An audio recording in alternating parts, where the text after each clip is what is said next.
নমস্কার বন্ধুরা, Dimpy with cooking চ্যানেলে নতুন আরেকটি পর্বে সবাইকে স্বাগত।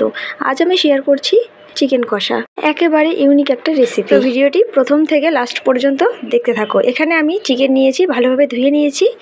তো সবার প্রথমে আমি লবণ, হলুদ, শুকনো লঙ্কার গুঁড়ো দিয়ে ভালো করে ম্যারিনেট করে রেখে দেব। তো ভালোভাবে মেখে নেওয়া হয়ে গেছে। এবারে আমি কড়াই বসিয়ে দিয়েছি। কড়াইয়ে দিয়ে দিচ্ছি সর্ষের তেল।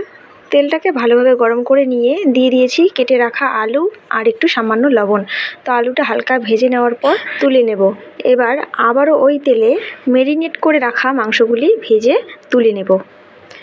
তো আবারও ওই কড়াইয়ে আরেকটু সর্ষের তেল দিয়ে দিচ্ছি ফোড়নে তেজপাতা, গোটা জিরে, গোটা গরম মশলা, হালকা একটু চিনি দিচ্ছি। এখানে মিষ্টি হবে না, চিনিটা কালারের জন্য। দিয়ে দিচ্ছি কেটে রাখা পেঁয়াজগুলি হালকা ভেজে নেব।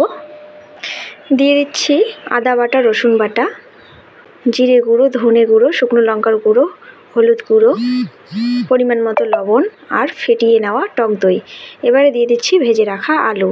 তো সব কিছু ভালোভাবে কষিয়ে নিয়েছি। এবারে দিয়ে দিচ্ছি টমেটো বাটা, ধনে পাতা আর কাঁচা লঙ্কা বাটা।